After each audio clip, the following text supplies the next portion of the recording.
Good morning, kindergarten. Yesterday was Wednesday. Today is Thursday. So I wanted to wrap up our little bit we learned about Earth Day because Earth Day was yesterday. And this book is called Why Should I Protect Nature? So we know it's asking us a question because there is a question mark. So why should I protect nature?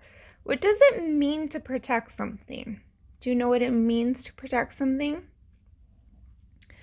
To protect something means to keep it safe and take care of it. So this book is asking us, why should I protect nature? So what are some thoughts you have about protecting nature? Do you protect nature? How do you do that? So let's read and find out if they protect nature. I think the cow's looking at her like, what are you doing? And the illustrator who draws the pictures is Mike Gordon.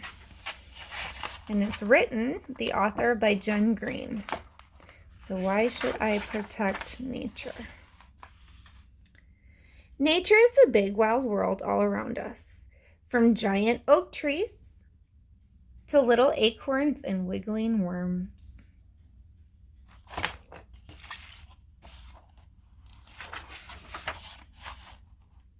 The birds chirping in the trees are part of nature. So is the salty smell of the sea. Splashing in rain puddles and the soft fur on a donkey's nose.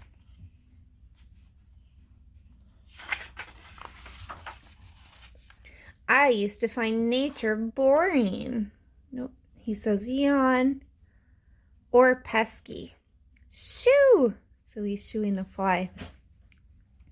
Or creepy. It's like yuck. But then our class went on a trip.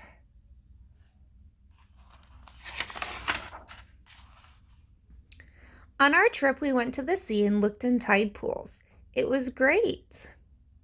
So the tide pools are these little bits of water surrounded by the rocks. And it's from when the ocean waters come up and some of it stays. On the way home, we had a picnic in a park.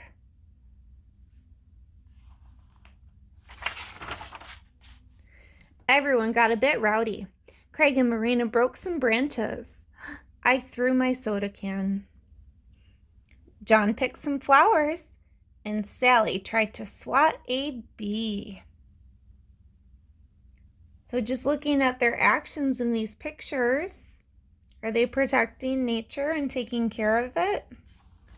I don't think so, do you? Our teacher, Miss Wade, said we should protect nature and not hurt it.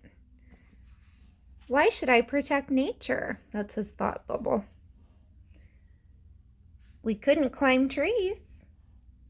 She asked, what do you think would happen if everyone broke off branches? So if everybody in our class broke the branches at school on the trees, what would happen? The trees would have no branches left and they couldn't grow properly. Birds couldn't nest in their branches. Do you see the birds? Trees, trees, save our trees. More trees, leave our trees, save our trees. And guess what would happen if we picked all the flowers and swatted bees? Even the bees' thought bubble is a question mark. There would be no flowers left, and we'd have no honey for breakfast because the bees make the honey. And what would happen if we all dropped litter whenever we liked?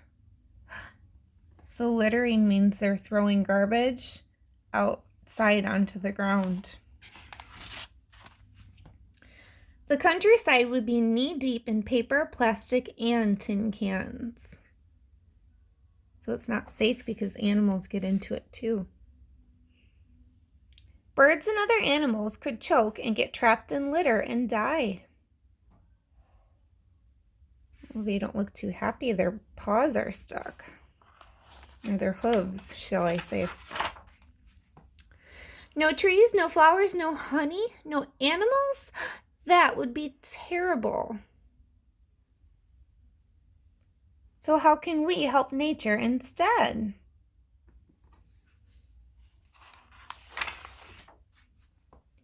Instead of picking flowers, we could plant flowers in the corner of a garden.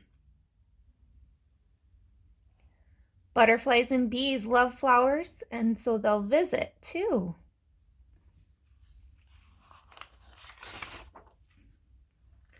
We could plant a tree instead of breaking branches. Cleaning up litter keeps nature looking lovely and helps animals and birds.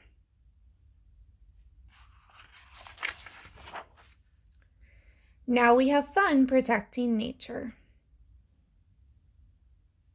After all, people are part of nature too. So see, we fit perfectly into that picture. We are part of nature.